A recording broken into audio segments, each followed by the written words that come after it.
Salut, bonjour, bonsoir, les amis, les geeks d'ici. Sacrifice! Oh my god! Oh fucking hell! Salut, bonjour, bonsoir! Tabarnak, Stéphane, allô? Hey, ça va? Aïe aïe! C'est parce qu'on est le 1er avril que tu te prends pour un clown de même, aussi? Je t'ai inspiré à soir. Fuck, man! Oh, c'est fucking drôle, tu sais, tantôt je te disais, tu feras l'intro que tu vas faire puis je vais réagir, fait que on est là. Vous comprendrez, la gang, qu'on prépare jamais les intros. C'est tout le temps une surprise, je pense même pour toi. Oui. Que tu sais pas si ça va être donné quoi. Je le sais, la seconde que tu me dis, hey, c'est parti. C'est ça, puis tu comptes genre 5 secondes, silence, ça part. Ouais, puis la première chose qui me vient en tête, je la sors. Tu fais comme Gilles Latourette turn on. Ouais, c'est à peu près ça. Si, ouais. Wow. Allô tout le monde. Hey, salut, bienvenue de retour au podcast Les Geeks d'ici. On est très content d'être là aujourd'hui. Stéphane, bonsoir. Bonsoir, Ruby. Bonsoir. On est le 1er avril.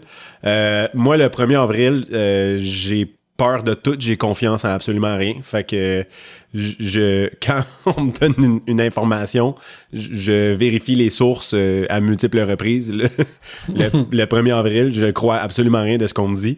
Fait que sachez qu'aujourd'hui, les informations qu'on va vous donner sont véridiques. C'est ça qui est ça. Donc, la première information qui est véridique, mon Steph, C'est quoi? il y a deux choses. OK. La première chose, aujourd'hui, on boit de l'eau. Ben, comme toujours. Ben, c'est comme toujours, tu l'as dit. Mais on boit Manquer pas de la même voyelle. eau aujourd'hui. Toi, ton eau vient de Elle vient de Rimouski. Rimouski. Alors, on salue tous les Rimousse. Rimous. Et Rimous n'amasse pas mousse. Puis, Et pour toi? la mienne vient de l'Écosse. Donc, Donc, on dit Scotland. merci. Merci à vous. C'est votre épisode. Santé, tout le Cheers. monde. Cheers. Alors, on fait cheers, mais faut pas me gorger, là. T'es tellement con.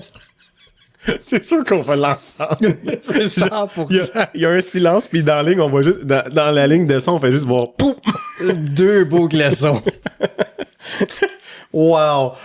Deuxième information véridique, c'est une première, d'ailleurs. L'épisode vous est présenté, tout le monde, par notre commanditaire, la série Destin. La série Destin, c'est si vous avez pas écouté les deux épisodes qu'on a eu en gros avec Olivier Croteau, c'est des livres qui sont créés par notre grand ami Olivier Croteau, auteur, qu'on adore particulièrement. Donc, ces livres à lui, c'est des livres-jeux en soi. Fait que si vous cherchez un jeu à jouer puis que vous savez pas quoi jouer puis que vous avez le goût de lire un livre en même temps, ben ça, c'est comme le meilleur des deux mondes. Comme dirait Miley Cyrus, the best of both worlds. En fait, c'était Hannah Montana. Désolé. Fait que si vous cherchez une expérience vraiment qui sort de l'ordinaire pour autant lire un livre que de jouer à un jeu puis de sacrer puis de recommencer, c'est pour vous. Sinon, si vous voulez juste quelque chose de différent, c'est pour vous aussi. C'est jouer dans des écoles, ça a l'air. Des profs qui font jouer à des étudiants, ces livres-là. C'est vraiment trippant. C'est une méchante belle expérience. Tout ça est créé par des humains. Tout ça est créé. Les dessins là-dedans sont hallucinants, faits par Virginie. L'histoire, le lore, c'est là. Fait que si vous cherchez de quoi je l'ai dit, si vous cherchez de quoi d'intéressant, la série Destin, restez à l'affût parce qu'il y a un troisième qui s'en vient d'ici la fin de l'année 2025. Ça va être ben blood. Très blood. Merci beaucoup la série Destin pour l'épisode. Ça part. On y va. Hey, là, il se passe des affaires. Parce que là, on a... On a une méchante liste. On a une pas pire liste à jaser aujourd'hui, Steph. Puis on commence ça, je pense, direct dans Daredevil Born Again, qui est la nouvelle série Disney+, qui est comme un genre de soft reboot de ce que Netflix a fait. Ouais. C'est ça? C'est confirmé aussi que c'est dans le même univers. Ouais. Fait que c'est une simili-saison 4, mais pas tant, parce que c'est une nouvelle itération quand même. C'est ça. D'où le Born Again. Exact. C'est un peu weird parce que je pense qu'il faut se détacher un peu des autres. Ouais. Tu sais? Parce qu'il y a bien des affaires qui se passent. Même si c'est rattaché quand même. Ouais. C'est un drôle de concept un peu à se faire à l'idée, mais bref. À date, il y a 6 épisodes de sortie. Oui, le 7e sort ce soir. Ce soir à 9h, fait que probablement qu'on va avoir fini d'enregistrer, l'épisode sort. Ouais. À date, t'en penses quoi? Je trouve ça excellent. Excellent. OK. Je veux juste dire tout de suite, on va aller dans les spoils en passant à la gang parce que je veux dire, on peut pas parler de ça sans parler de spoils qui arrivent dans les 3 premières minutes du premier épisode. Le spoil le plus important, je dirais, là, à date, du moins. Ben, qui définit l'entièreté de la saison jusqu'à maintenant. C'est ça. Fait que c'est pour ça que je pense que ça va être difficile de pas en parler. Mais on peut peut-être essayer d'être un peu en surface puis de tomber dedans un peu plus tard. Good. Qu'est-ce que t'en penses? On y va avec ça. On y va avec ça. On t'écoute, monsieur Stéphane. Je trouve ça excellent, comme je l'ai dit. Je vais commencer par la première chose. Ben, l'émission s'appelle Daredevil. Ouais. Charlie Cox, là, il a l'affaire. Là. Pour vrai, là. Comme... Pour vrai. Il est solide, cet acteur-là. Là. Il est il est solide. En plus d'être fucking solide, je pense que, comme... C'est ça. Il est fucking... Genre, tu l'as dit, là. Il est fucking solide. Je sais pas comment décrire cet acteur-là. Il est très naturel dans son jeu. C'est ça. On dirait qu'il a été conçu pour faire ce rôle-là. Ouais. Mais c'est qu'on dirait... Je sais pas comment le décrire, mais t'as pas l'impression qu'il joue. Non. On dirait vraiment une vraie personne que tu regardes qui a comme une espèce de combat interne entre sa violence qui va sortir. Qui veut sortir, là, clairement. Lorsqu'il met son masque de démon. Ouais. Et quand il est un avocat où est-ce qu'il doit rester sensiblement calme. Puis il est comme tiraillant entre les deux constamment. Puis tu le sens dans beaucoup de scènes dans cette série-là, justement. Ouais, vraiment. Où est-ce qu'il veut pas tomber dans sa personnalité de Daredevil, mais que ça ressort des fois. Puis tu vois qu'il se ramène tout le temps en voulant dire « Fuck, je suis allé là, puis je suis pas supposé aller là. » Ouais. Tu le vois dans son visage, dans l'expression faciale. Tout est là. Ouais. Je te le trouve excellent, honnêtement, cet acteur-là. Absolument. Je pourrais pas dire mieux, dans le fond. Je trouve que au niveau casting, mettons qu'on le regarde de l'extérieur, le gars, tu me montres une photo de ce gars-là puis que tu me dis, lui, c'est Matt Murdock. Puis après, tu le mets dans le suit puis tu dis, lui, c'est Daredevil. Je fais, ben oui. Ouais. C'est bien normal. Tout à fait. C'est supposé d'être ça. Je veux dire, tu pensais quoi? Qui d'autre? Qui d'autre que ce gars-là, je veux dire... Benny Affleck? Monsieur Benjamin Affleck. Je ne crois pas, non. Cette époque est terminée. Merci, bonsoir. Mais tu sais, pour elle, il est hallucinant. Autant, comme je disais, le look du personnage que son jeu d'acteur, la profondeur qu'il y a là-dedans. Tu l'as dit, il est comme naturellement Matt Murdock. Tu sais, ça n'a aucun sens de la façon qui nous livre ses lignes, tu sais, ses répliques. Ouais. C'est tellement beau, c'est tellement smooth, c'est tellement comme dans la bonne intonation, le rythme est parfait. Il apprend les chorégraphies des combats aussi beaucoup, tu sais. Oui, il y a des cascadeurs parce qu'il y a des affaires probablement qu'il prend pas le risque de faire, tu sais. Mais au niveau des combats, quand il est dans le sous de Daredevil, il est tellement bon. Il est badass. Tu sais, il est hyper badass. Il y a une expression ces temps-ci qui est en mode par les jeunes, là. Il fait du aura. T'sais, genre, il y a un aura, ce gars-là, tu sais. C'est une expression? Ouais, c'est ça. T'sais, aura farming. Merci, Robbie, de me faire sentir vieux tout d'un coup. Aura farming, ouais, j'ai entendu ça hier, en fait. Depuis hier, je suis vieux. Ouch. Ouais, je suis vieux, ça fait longtemps. Puis, du aura farming, dans le fond, c'est que il est juste là, dans une salle, puis comme, tu le sais que c'est lui le personnage principal. Fait que du charisme. On pourrait dire ça aussi. Bon, OK. Le bon terme, ça serait du charisme. Je suis d'accord avec toi. Parce que, tu sais, il se pogne tout le temps la plus chicks. Ah ouais, son chicks. Il se pogne tout le temps les filles les plus hot. Puis il fait rien, là, tu sais. Il est juste là, puis il est un peu cocky, un peu badass. Mais même les filles qui sont pas avec lui, comme la fille qui a la... voyons. Voyons, à la cour, là. Oui, c'est ça. Ouais. Puis tu sais, comme qu'il faut qu'il fasse valoir un peu son case, puis il s'assine un peu avec. Tu le vois il est un peu coquin. Elle le veut, là. Mais oui! Il est très, très coquin. Mais je peux pas y en vouloir. T'as-tu vu le gars? Il y a ça. Tu sais? Mais elle aussi était très, très jolie, là. Ouais. Je peux comprendre ses moves, là, tu sais. Ouais. Ben lui, il voit pas.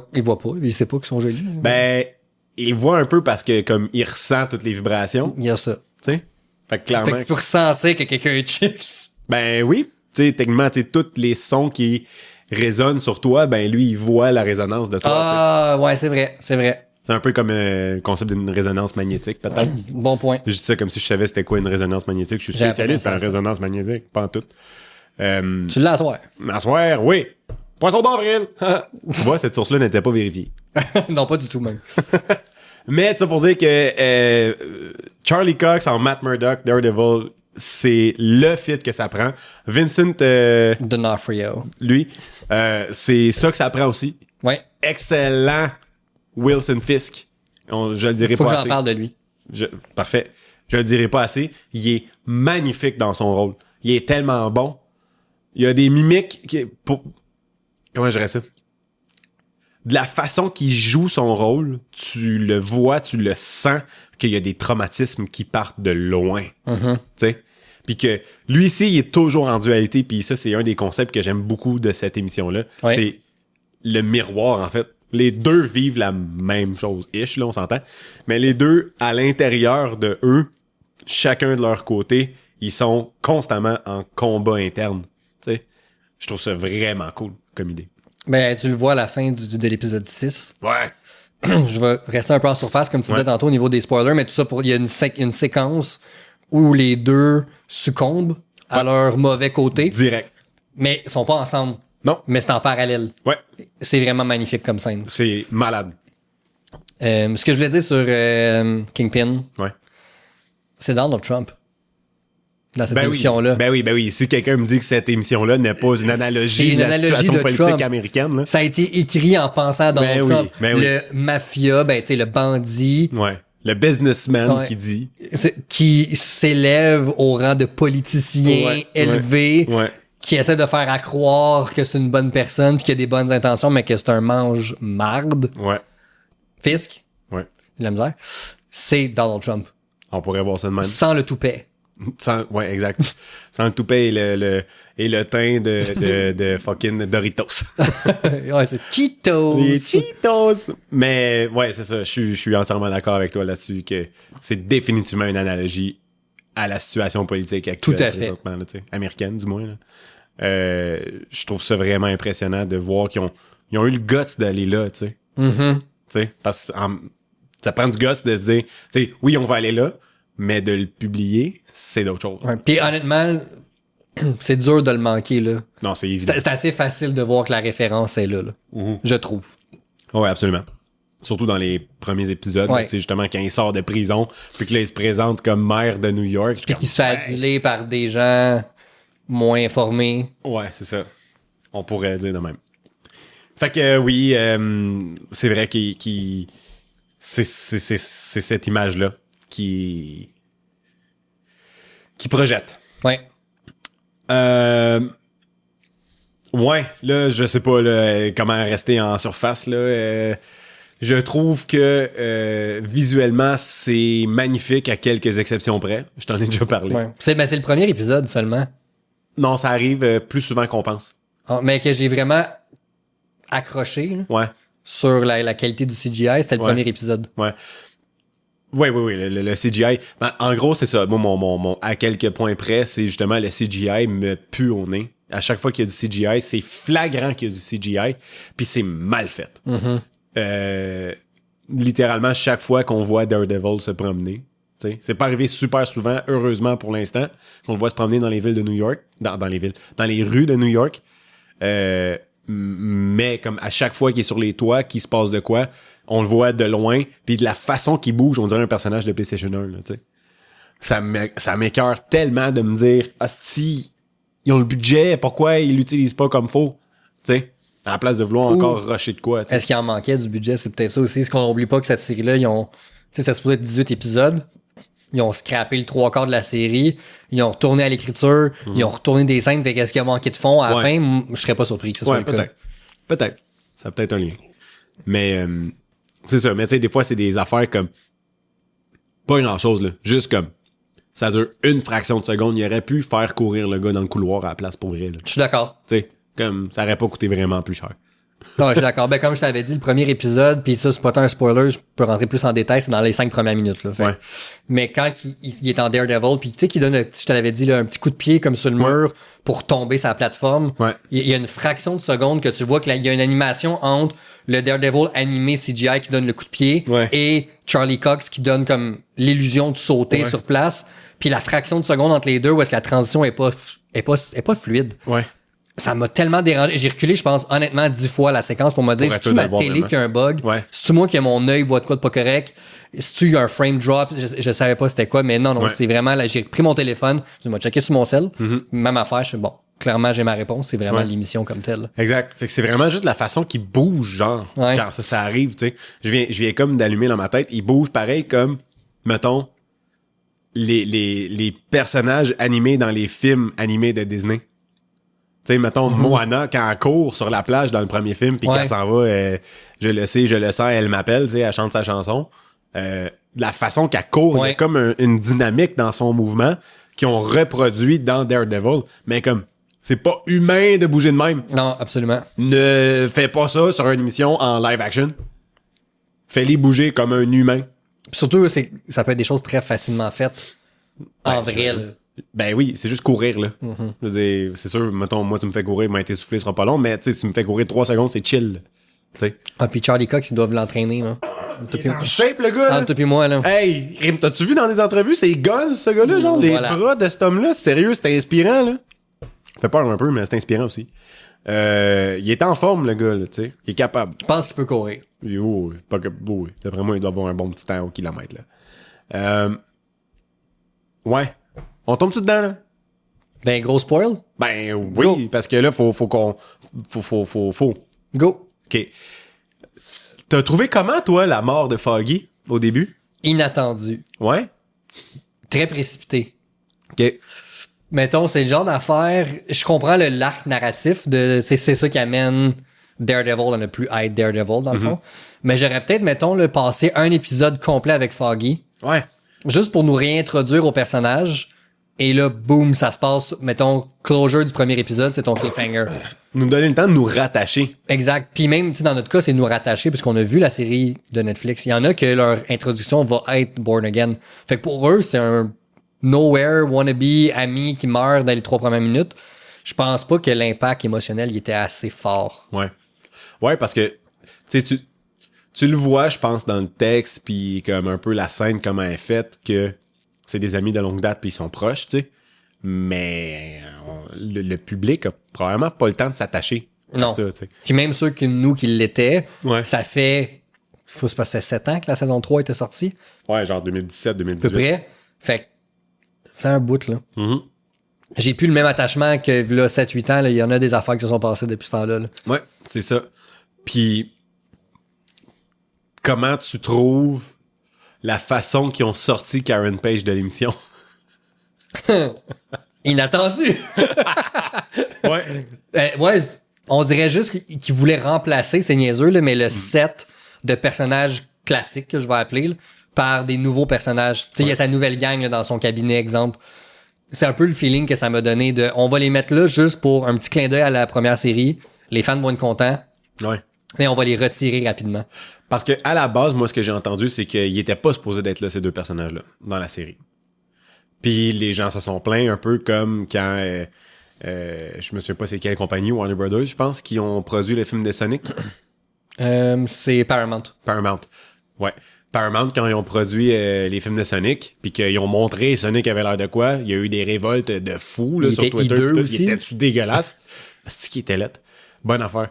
Ils ont écouté le public, puis ils ont changé le look de Sonic. Fait que là, ben, Daredevil, quand le script ou peu importe avait été annoncé, le synopsis, puis qu'il y avait nulle part là-dedans Karen Page ou Foggy Nelson, les gens se sont révoltés. Fait qu'ils ont dit, bon, ben, c'est correct, on va refaire tout, finalement. Puis ils les ont mis dans l'émission genre 3 minutes. 5. Mais c'est probablement ça. D'après moi, ils ont réutilisé des scénarios qui étaient déjà écrits. Tu sais, quand j'ai dit qu'ils ont scrappé une bonne partie, je suis sûr qu'il y a des épisodes, exemple l'épisode là, de la banque. Mhm. Je suis sûr que celle-là faisait partie de la série originale, OK. de la première itération, là, avant qu'ils fassent le reshoot. Puis ils ont juste été comme padés autour de ça, OK. d'après moi. Là. Ouais. Fait que j'ai un feeling que ça fait partie des reshoots juste pour ça, ce petit clin d'œil aux fans. Mais on a quand même notre intention d'aller de l'avant avec d'autres personnages, donc on va les retirer vraiment rapidement. Un, on le tue, puis l'autre, ben, L'autre, on fait juste comme, tu t'en remettras jamais, Matt. c'est ça. Bye. Puis t'es plus là. Je trouvais ça vraiment poche, genre, comment Pour qu'elle est la partie. relation qu'ils ont, Oui. en fait. Oui. Genre, ils sont tellement trop proches, comme, elle peut pas juste faire comme, Ouais. nah, bye. Tu sais, limite, dit qu'elle va travailler dans un autre Ouais, c'est ça. États aux États-Unis. C'est fait comme s'ils se parlent au téléphone. C'est facile d'écrire un personnage qui est pas là, mais qui est là, dans le fond. Ben oui. Ouais, c'est ça. Fait que je trouve qu'il y a un peu... Ça me gosse un peu, ce concept-là, puis on dirait qu'à chaque épisode, j'ai espoir qu'il revienne. D'après moi, ça revient, ça va être dans la dernière épisode. Ouais. Parce que là, probablement que les nouvelles de... Parce que spoiler alert, là, on est dans le deep du sujet, mais il se réhabille Ouais, c'est ça. en Daredevil à l'épisode 6, puis pas mal sûr que ça va être ça jusqu'à la fin de la saison. Ouais. Fait que d'après moi, les nouvelles de sa réapparition à New York vont faire le tour des manchettes, parce que c'était connu qu'il y avait un peu disparu de la place publique. Ouais. Fait que sûrement qu'elle va entendre ça puis qu'elle va réapparaître nowhere, d'après moi. Comment tu trouves la ville de New York, toi, dans cette émission-là? Avec le concept, mettons, moi je dis la ville de New York dans le sens de... Avec les genres de petites capsules là, d'entrevues. Ça, je trouve ça vraiment cool. Blabla, là. Je trouve que c'est vraiment comme le personnage de New York. Tu sais, c'est un personnage. Comment tu trouves ça? Ça, je trouve ça vraiment cool. C'est super original. On dirait que tu vois vraiment ça, les gens de New York. Ouais. Ça a l'air d'être des vrais New Yorkers en plus, là. Ma seule critique de New York, tu vas comprendre où je m'en vais avec ça. Puis honnêtement, je pense que cette critique-là est pas unique à cette émission-là, mais à pas mal tout ce qui concerne Marvel à cause qu'il y a des héros partout. Ouais. Tu sais, Spider-Man est mentionné dans un des premiers épisodes où... Dans le premier épisode. C'est Fisk qui parle des vigilantes, donc des héros... comment ça se traduit, ça? Les héros masqués, là. Ouais, héros masqués qui sont un peu hors la loi, dans le fond. Là. Puis il mentionne un homme araignée, on sait qu'il parle de Spider-Man. Mais tu sais, quand il se passe plein de merde d'un dernier épisode, avant que Matt redevienne Daredevil, tu sais, clairement, Spider-Man aurait popé à quelque part là-dedans. Ouais, je peux pas croire, là. Fait que c'est tout, mais ça, c'est pas unique à cette émission-là. Fait que c'est une critique que je fais générale là. Ouais. Mais ça peut s'appliquer à plein d'affaires. C'est où est Spider-Man? Là? Clairement, il débarque. Ou n'importe quel autre fucking personnage de Marvel, là. Ouais. Tu sais, je veux dire, Doctor Strange aussi, il est à New York, son histoire, son... Tu sais, il y aurait les explosions, il y aurait s'il entendrait ça, il débarquerait, là. Puis, tu sais, c'est pas juste Marvel, le DC, quand ils ont fait The Penguin, c'était écœurant comme série, mais il était où Batman tout le long de la série? Je veux dire, il y a... la ville de Gotham s'est effondrée. Il était où, Batman? Il était pas là pendant 10 épisodes, tu sais. Voyons! Ouais, j'ai pris un petit voyage dans le sud. Ben, ça se peut, je veux dire, en même temps, il y a l'argent, il peut se le permettre, là. Puis je sais que d'un point de vue contractuel, ils ont pas le droit de mettre Tom Holland dans une série Disney+. Fait que ça, je sais pas si tu le savais. Non. Disney a le droit de produire des choses de Spider-Man qui sont, entre guillemets, de second ordre. Fait que genre la série qui vient de sortir en animation, ils ont le droit de faire ça. Mais ils n'ont pas le droit d'utiliser le Spider-Man principal dans des séries. Fait que ça veut dire que Tom Holland, à moins qu'il y ait une entente quelconque entre Sony et Marvel, il a juste pas le droit d'être dans une série. C'est fucké, de Disney. Ce qui fait que c'est pour ça qu'on le verra jamais. Mais... je sais pas, une mention de comme il est arrivé telle affaire, Spider-Man a débarqué puis il save the day, il a sauvé la mise cette fois-là. Ça aurait été juste assez pour faire OK, il est là. Il est actif. Ouais, c'est ça. Fait que c'est ma seule critique de New York. Je sais pas qu'est-ce que t'en penses, mais. Ben, je suis d'accord avec toi, puis ça, c'est quelque chose qui est comme. Comment je dirais ça? Qui est connu, tu sais. Faut que t'apprennes à vivre avec. Faut vivre avec, là. C'est partout, c'est ça, là, tu sais. Tous les films de Marvel, Tony Stark, il est où pendant tel événement, tu sais. Captain America, il est où pendant tel événement, tu sais. Fait que c'est. Moi, ça, c'est rendu que ça me passe par-dessus la tête, là. Je m'en fous un peu. Tu sais, je regarde une émission de Daredevil, je regarde pas une émission de Spider-Man. Tu sais. Moi, j'adore le show. Comme je disais tantôt, j'ai beaucoup de misère avec en fait, pas beaucoup, j'ai fucking beaucoup de misère avec le CGI. Chaque fois qu'il y en a, ça me lève le cœur. Autant dans un combat que dans un...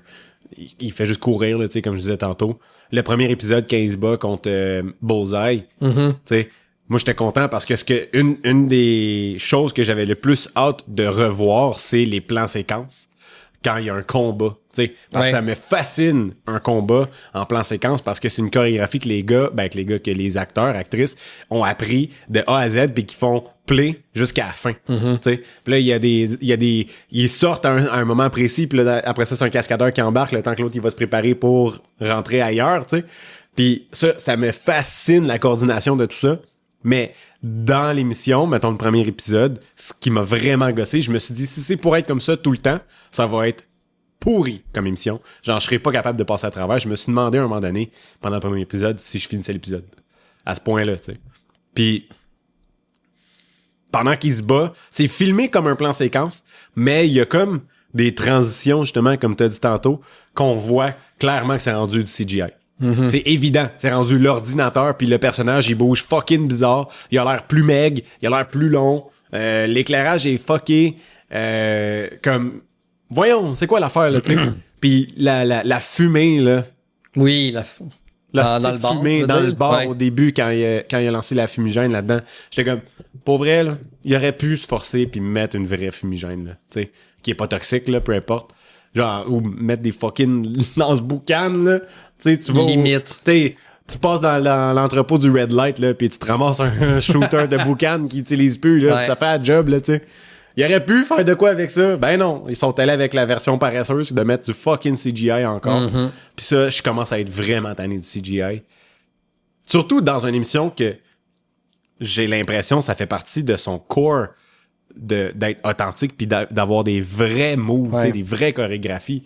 Puis ben, ça l'a brisé toute l'illusion du... Tout, je veux dire, l'engouement que j'avais du plan séquence parce que c'était évident que finalement, il y avait des coupures. J'étais comme, c'est pas un plan séquence. Si quelqu'un me dit que c'est un plan séquence, je vais dire, tu me mens. Parce Non, que c'est une illusion de plan séquence. c'est une illusion de plan séquence. Il y a des transitions que tu vois que c'est les vrais acteurs, puis après ça, tu le vois que c'est fait à l'ordi, puis t'es comme, c'est tellement gossant. Pourquoi ils ont fait ça? Tu sais? Budget, c'est la seule affaire que je peux voir, honnêtement. Mais ça coûte-tu plus cher de mettre genre une équipe de 8 personnes pour faire... Ah, mais c'est un CGI cheap, pas cher. Ouais, c'est sûr. Tu sais, CGI, ça coche, pis t'as de la misère à voir le réel. Ouais. Tu sais, du genre, je sais pas, moi, mettons les singes dans, mettons, toutes les séries Planet of the Apes, là. Ouais. Ça, c'est CGI très, très coûteux, là, parce que chaque poil est animé à une façon, faut qu'il Ouais, mais reproduise. c'est que t'as pas le choix de Ouais. faire ce CGI-là. Mais celui-là, il est cheap. Ouais. Fait que ça coûte pas tant cher du CGI cheap, c'est ça. Aujourd'hui, je parle. Tu penses-tu vraiment que ça a coûté moins cher faire ce CGI cheap-là que de garder la chorégraphie active avec les acteurs pendant genre 8 secondes de plus Ah, du je suis combat? sûr que oui. Si bol. Ouais. C'est fou pareil, hein? Juste pour la quantité de gens que tu mobilises sur le plateau, pis ci pis ça, là. Ouais. Mais je suis d'accord avec toi, moi aussi, tout ce qui peut être fait, puis je crois ça dans n'importe quel film ou série, Ouais. tout ce qui peut être fait en vrai, comme in camera, là, donc produit devant la caméra sur un ordinateur, ça devrait être fait. Ouais. Christopher Nolan, il est Ben, bon là-dedans. lui, il l'a compris, là. Lui, il a compris ta barouette. Moi, j'ai hâte de voir le Kraken dans Odyssey, là. Oui. J'ai hâte de voir le genre de rituel qu'il va faire pour sortir le Kraken de l'océan, là. Puis tu sais, tu vois, il y en utilise des fois Nolan du CGI dans ses Ouais, films. là. ouais. Ben tu sais, c'est rare, là, on s'entend. Là. Tu sais, Oppenheimer avait aucun shot de CGI. Là. Ouais. À titre d'exemple, tout est fait in camera, comme j'ai dit. Mais tu sais, mettons dans ces Batman, ça va arriver là, qu'il y a comme une fraction de seconde, mais tu pourras jamais savoir c'est où parce Non. qu'elle est mélangée à travers mille et un Tellement de effets choses. comme visuels réels que tu pourras jamais le savoir. Ouais. Puis tout ce qui est spectaculaire est fait en vrai. Ouais, c'est ça. Ce qui vend l'illusion du réel, en fait. Exactement. Puis, tu sais, mettons Interstellar, que t'as pas le choix de faire de CGI, là, t'es dans l'espace. Puis le pire, c'est qu'il n'y en a pas tant que ça, Ah ouais? étonnamment. Ah ouais? C'est beaucoup de maquettes. Ah shit. Tu sais, mettons, t'as le trou noir qui est CGI, Ouais. puis t'as juste, tu sais, l'espèce de vague d'eau quand ils sont sur la planète. Ouais. C'est de la vraie eau, mais ils ont juste fait une augmentation en CGI. Mais la plupart des autres plans qu'on voit, là, c'est des maquettes. Fait que genre le bout, tout ce qu'il est en arrière de la bibliothèque, c'est vrai, là? Ça, ouais, ça a été produit, ouais, c'est sur un vrai plateau. Yoï! Ouais. Non, mais l'imagination que ça te prend pour, Ouais. genre, dire, on va faire de quoi avec des vrais objets puis des jeux de lumière Ouais, puis des c'est avec miroirs. des espèces d'effets comme... Comment t'appelles ça? Pas roboscopique, là, mais... J'ai pas le terme mentionné, mais c'est le même qui réussit à créer comme les filaments. Puis ouais, c'est fait sur un plateau. C'est complètement débile. Mais ça, si on parle de Christopher Nolan. C'est un génie. C'est ça. C'est un génie, on va dire. Mais c'est ça. Bref, ça pour dire que j'ai bien de la misère, encore une fois, avec le CGI, puis je le dirai pas assez. Puis... Mais c'est ça. Je trouve que la mort de Foggy, c'était précipité, puis comme tu as dit, tout comme le départ de Karen, j'ai l'impression que le départ de Karen, il est mal justifié. Mm-hmm. Elle s'explique, puis, tu sais, ça a du sens qu'elle veuille comme partir, puis qu'elle peut plus vivre là, tu sais. Mais, je sais pas. Il y a une partie de moi qui est comme, c'est comme la sortie facile. Quand tu regardes les autres Ouais. versions, mettons, de Karen, qu'elle est sur le bord de la mort, là. Genre, littéralement, elle est poursuivie par des chasseurs, pas des chasseurs, par des tueurs à gages, là, tu sais. Puis elle est juste là, puis elle continue. Puis là, ben, c'est juste parce qu'elle a de la peine, elle se pousse. Puis carrément, c'est le même personnage. C'est le même personnage, techniquement. Ouais. tu sais. J'étais comme, ouais, c'est un peu poche, tu sais. Mais bon. Quoi d'autre, mettons? Y a-tu d'autres choses qu'on a? Non, je pense que ça englobe tout. Je te Ouais. dirais que, si mettons que je peux faire un wrap-up, là, Ouais. parce que là, on vient de donner les critiques là, de ce qu'on aime moins, mais tu sais, somme toute, l'émission est vraiment, vraiment bonne. L'épisode de la banque, c'était-tu bon? Elle était écœurante, cette émission-là. Right. Probablement une des meilleures de la série jusqu'à maintenant. Je pense, en Ouais. fait, les deux de la semaine passée, soit C'était celle de la banque, puis quand il remet le suit, Ouais. sont probablement les deux meilleures de la série jusqu'à maintenant, je Ouais. pense. Ouais. C'est super cool qu'il ramène le père de Cameron Oui, Khan. Khan. Mais Je l'ai trouvé tellement hot. Mais de la façon qu'ils l'ont ramené, tu sais, on dirait que je me sentais pas comme forcé dans ma gorge de voici le père de Miss Marvel. Non, non, c'est juste super organique dans l'histoire que ça adonne Ouais. que c'est le dude qui travaille à la banque. Puis lui, il a aucune idée que le gars qui est devant lui, c'est Matt Murdock / Daredevil. Là. Non. Il voit juste un avocat C'est tout. qui a besoin d'avoir des fonds. Là. That's ça. it, that's all. Là. Il y a que ça. Fait que ça, j'ai vraiment trouvé ça cool. Ouais. Mais à date, ça, c'est une affaire. Oui, j'ai parlé de Spider-Man un peu plus tôt qui est pas là, puis je trouve ça un peu bizarre, mais je trouve que la série s'inscrit bien dans un MCU plus ouvert, mais en respectant le contexte que Daredevil, c'est une histoire qui est plus renfermée sur elle-même, Ouais. mais que tu comprends qu'il y a un univers plus large autour. Je trouve elle est bonne, je trouve, l'émission pour gérer l'entre-deux, mettons. Ouais. Ouais, c'est ça. On dirait que je vois que c'est pas... comment je dirais ça? C'est pas... Je veux pas dire isolé, mais c'est comme bien contenu pour que ça soit juste à Daredevil que ça arrive, C'est cette ça. histoire-là. T'sais? Mais tu comprends qu'autour, il y a des choses Ouais. plus grandes que lui, exemple, qui Ouais. se passent. C'est ça. C'est très street level là, t'sais, Ouais. à ce niveau-là. Puis Ce qui je trouve ça est vraiment cool. Ouais, je trouve ça vraiment cool pour ça. D'ailleurs, tu sais, parlant de l'épisode de la banque, puis en fait, tous les épisodes à date, je trouve que l'utilisation des pouvoirs de Matt Murdock, comme quand il nous le montre, mettons, tu sais, qu'il écoute de quoi de fucking loin, puis tu sais, que je trouve ça malade. J'adore ça. Qu'il nous montre souvent ses pouvoirs. Il s'en puis pas mal tous les épisodes, en fait. À chaque fois. Puis ce que je trouve hot, c'est que, tu sais, ces pouvoirs, ils ont juste besoin de mettre un mix de sons, puis c'est juste ça, tu sais. Puis on a ce qu'on a besoin de savoir. Puis des fois, il y a des moments que tu le sais qu'il utilise son pouvoir, mais t'as pas qu'est-ce que lui perçoit de son pouvoir, mais tu le sais qu'il l'utilise, puis qu'est-ce qu'il cherche comme information. Je trouve ça débile, comment que c'est fait. Toute l'écriture, c'est tête. J'adore. J'ai terriblement hâte d'écouter le prochain épisode. D'ici 1 heure. I wish. Pour moi. Fait que c'est Daredevil. Ouais. Je conclurai en disant que si vous n'avez pas commencé, ben commencez. Ah, ça presse. Puis désolé pour les punchs. Mais on l'a averti. Ouais, c'est ça. Oh, attends, là. Je viens de dire punch, là. On n'a pas parlé de Frank Castle. Oh, le plus gros, ben le plus gros. Pas tant parce qu'on savait qu'elle allait être On là. savait qu'elle allait être là. Mais la scène était complètement fucking C'était débile. le plus haut niveau d'acting de Marvel depuis longtemps. Les deux ensemble, les deux ont mis leur niveau à un autre level, là. C'était, ça veut dire la même affaire. Ce que je viens Un de autre dire. niveau, un autre level. J'étais juste trop excité. Les deux ont amené leur niveau de jeu à un autre Niveau. niveau, ouais. Ouais. J'étais comme, vas-tu dire, Ils ont niaiserie c'était pas encore? pour un game. Ouais, j'essaie de le franciser, là, Robbie. Regarde, lâche pas. C'était C'était si bon. Et c'était La incroyable. discussion des deux, le jeu d'échecs, chaque move, c'est un échec et mat, puis ils sont comme, non, defense, boum, c'est à toi, non, defense. Ah, c'est bon, man, ce dialogue-là. Puis quand je parlais tantôt de la dualité Matt Murdock, Daredevil, Ouais, il pète une simili-coche là-dedans, il l'échappe. puis il se Ouais. ramène tout de suite, puis c'est là que tu le vois dans sa face qu'il bat triple, là. Ouais, ouais. Parce qu'il se dit, oh shit, cette espèce d'animal-là que j'ai en moi, il est encore là. Ouais. Puis il est prêt à se battre Ah, en maudit. man, c'est bon. Puis tout ce qu'il veut, Punisher, c'est que ça sorte, là. Ouais. Tu sais, quand il dit that guilt is my home. Ouais. That guilt, that shame is my home. I know it. I smell it on you. J'étais comme, aïe, aïe. Il est tellement hot. Il veut, tu sais, comme il gratte, Ouais. là, tu sais, là. Il y a The Punisher, mais gratte j'aurais le mis genre bobo. de Predator, là, tu sais, quasiment, là. Il était là, puis il y avait une proie devant lui, puis il a fait comme, tu le sais que ça te tente de tomber dedans. Puis moi, de faire trigger mon Moi, esti, là. trigger, tu C'est vas ça. tomber dedans, mon gars, puis tu vas voir, ça va te faire du bien, man. D'aller punir le monde, tu sais, finalement. Parce que les deux, ils ont pas la même vision de la justice. Mm-hmm. tu sais. Ah, c'est bon. J'adore la dynamique entre ces deux personnages-là. Je sais pas si on va le revoir, hein. Sûrement. Je sais pas. Mais à cause, il y a quand même des gens qui utilisent Ouais, son symbole ouais. d'une mauvaise J'imagine, façon. ouais. Fait que je crois qu'on n'aura pas le choix de le revoir avant la fin de la saison. Ouais. Mais encore là, je ne sais pas. Je sais pas. Il reste 3 épisodes à Il y sortir. en a combien? 9 total, je pense? Je pense qu'il y en a 9, ouais. Ouais. Tu sais, fait qu'il Là, reste ce soir, 3 c'est épisodes. 7. 7, 8, 9. 4. Ouais, fait qu'il en reste 3. incluant ce soir. Ils ont de la job là, pour tout wrap-up. Là, Plus ou moins 2h30 à 3h de contenu, probablement. C'est faisable. Parti Parfait. comme c'est là, c'est tellement bien écrit que c'est très faisable. J'ai confiance. Puis la 2 est déjà en production en plus, fait que... Ouais. Ça, je trouve ça cool. Ça, là, parenthèse très rapide avant qu'on passe au prochain sujet, là. Tu sais, habituellement, là, surtout les Disney Plus sont bons là-dedans. Ils finissent une saison, là, puis là, ils attendent 3 mois pour nous confirmer qu'il y a une saison 2, même si on sait tous qu'il va en avoir une. Ouais. Puis là, le temps qu'ils commencent à l'écrire, puis à la produire. Puis là, entre la saison 1 et 2, il y a 4 ans. Ouais, c'est ça. On a tout oublié. Il n'y a plus de hype. C'est fini. Eux autres, la saison est même pas finie d'être sortie sur Disney+. Ils sont déjà en train de tourner la deuxième. Ouais. Ah ouais, les chums, ça part. Bang. Fait que ça c'est veut dire comme, que l'année prochaine, on a une nouvelle saison, là.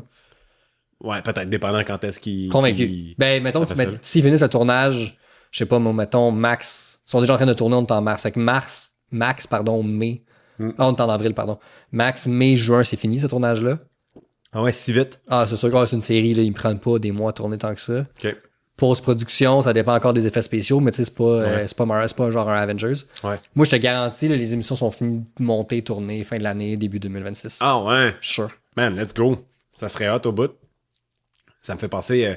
c'est quoi l'émission c'est quoi l'émission qui est... Ah, l'émission de God of War sur Prime. Mm-hmm. Elle est pas sortie, puis elle est déjà approuvée pour une deuxième saison. Merci. Yes! On était curés d'attendre 8 ans pour entre nos deux saisons. C'est hot, ça. Puis que l'acteur est censé être littéralement la semaine qui suit en termes de l'histoire. Ouais, fait qu'il a l'air d'avoir, c'est ça, 15 ans de plus riz parce Ben qu'il est rendu avec des rides, des cheveux gris. Voyons. Ça n'a pas d'allure. Bref. Prochain sujet, Stéphane. Oui. C'est la CinemaCon cette semaine. Ce qui est une semaine quand même big en termes de pour le monde du cinéma. Oui. C'est là que les gros noms les grosses boîtes de production vont comme présenter un peu ce qui s'en vient. C'est un peu ça le concept. Pas mal. Puis des fois ils mettent des trailers, des fois ils mettent des scènes directement, des fois ils font juste annoncer un casting, un peu comme on a sur le prochain sujet. Donc, sans plus tarder, ben on tombe dedans, la gang. On a eu le casting d'Avengers Doomsday. La liste est longue, on n'a pas mis tout le monde. On a mis le monde qui nous intéresse le plus, je pense. Ouais. Ouais. Fait que je vais défiler la liste. Puis après ça, puis je vais dire aussi quel personnage il joue pour essayer d'aider les gens à se souvenir qui joue quoi. Puis après ça, ben on parle peut-être des personnages qu'on souligne le plus. Good. Alright. Donc, pour le prochain film, ça c'est le prochain, Avengers. Ouais. Donc pour le prochain film d'Avengers Doomsday. Prochain Avengers ou prochain film de Marvel? D'Avengers. Ok, oui. Excuse-moi. Oui. Donc on a Chris Hemsworth dans le rôle de Thor, évidemment. Anthony Mackie, Sam Wilson / Captain America. Paul Rudd, Ant-Man. Florence Pugh. Pugh, ouais. OK. Pugh. Qui joue Yelena, la sœur de Black Widow. Wow, ça va pas. Simu Liu, qui joue Shang-Chi. Sebastian Stan, qui joue Bucky. Laetitia Wright, c'est ça? Ouais. Parce que t'as écrit Letita. Ah, oups. Laetitia Wright, qui joue Shuri, la sœur de Black Panther. Vanessa Kirby, Susan Storm, Ebon Moss-Bachrach. The Thing, c'est ça. Son nom, c'est The Thing. Pedro Pascal, Reed Richards / Monsieur Fantastique. Joseph Quinn, Human Torch / Johnny Storm. Kelsey Grammer, qui joue Hank McCoy, Beast. Mais comme le OG. Le OG des vieux films, là. Le gars des vieux films de X-Men à partir de X-Men 2. Ouais. Incroyable. Sir Patrick Stewart, Charles Xavier, OG X-Men, encore une fois. Le grand Ian McKellen. Dans tous les sens. Ce n'est pas peu dire. Dans tous les sens. Ian McKellen. Quel homme légendaire. Oh my God, cet homme-là, je l'aime. Dans le rôle de Magneto. James Marsden, dans le rôle de Cyclope. Ça, incroyable. Incroyable. Incroyable. On va en parler après, là, mais ça me fait capoter. Ouais, on y revient. Pour vrai. Tom Hiddleston, dans le rôle de Lucky. Channing Tatum, he's back! Asti, I'm gonna make a name for myself here. C'est là, ça part dans le rôle de Gambit. On a pensé à la même affaire. Puis, gros big, Robert Downey Jr. dans le rôle de Doctor Doom. On le savait déjà qu'il était là. Mais ce que j'ai trouvé quand même intéressant, c'est que c'était la dernière chaise à être affichée. Ça m'étonne pas, moi. Avec lui qui était... Non, mais tu sais, dans le sens où tout ça pour finir avec... Tu sais, on finit avec lui. Un peu comme... Comme fucking Thanos, il dit, genre, you could not live with your failure, look where it brought you, right back to me. C'est lui qui était assis sur la chaise. C'est tellement Puis, ça. la façon qu'il était assis, puis dans le post, je pense qu'il dit, mais comme, there's more, fait qu'on va en voir plus. Ben oui, c'est sûr. C'est pas fini parce que ils ont pas parlé de Tom Holland. Ils ont pas parlé, tu sais, comme de plein d'autres noms que ça n'a pas de sens qu'ils soient pas là, tu sais. Il y a peut-être aussi des caméos surprises qui vont être cachés, on the wrap. Ouais. Ouais. Déjà, même, mettons, James Marsden en Cyclops, je suis étonné qu'il l'annonce puis que ça soit pas un secret. Là. C'est ça. Ce qui m'amène à ma question. Ta fameuse pour toi. question que tu... Ma fameuse question oui. que je t'ai laissée en suspense. Je sais pas si tu te souviens, mais voilà une couple de semaines dans un épisode, puis je t'en avais parlé, je parlais des punchs dans les films de Marvel. Que maintenant, les punchs, c'est des caméos. Oui, je m'en rappelle. C'est plus genre l'histoire nous impressionne, il y a un C'est turnover qui va être là-bas. dedans. C'est qui va être dedans. Là, présentement, Marvel a l'air d'avoir l'approche de voici tout le monde dans le film. Ils ont pas l'air de s'aligner à dire tu vas avoir une surprise sur qui va être dedans. Fait que, est-ce que tu penses que. Je trouve ça un peu excitant, tu sais. Est-ce que tu penses qu'ils vont ramener le fameux genre feeling de c'est quoi qui va se passer dans l'histoire? Hostie! Puis genre. Ça va devenir quoi le punch? Vu qu'on sait c'est qui est là, ils peuvent pas nous arriver avec une surprise d'un personnage de plus. Comme, ils sont tous là. Je l'espère, Ouais. mais Ah, ok. il y a encore, je trouve qu'il y a encore... Puis on vient de nommer beaucoup de noms, on en a laissé, comme tu disais, comme hors de la liste parce qu'il y en avait juste trop.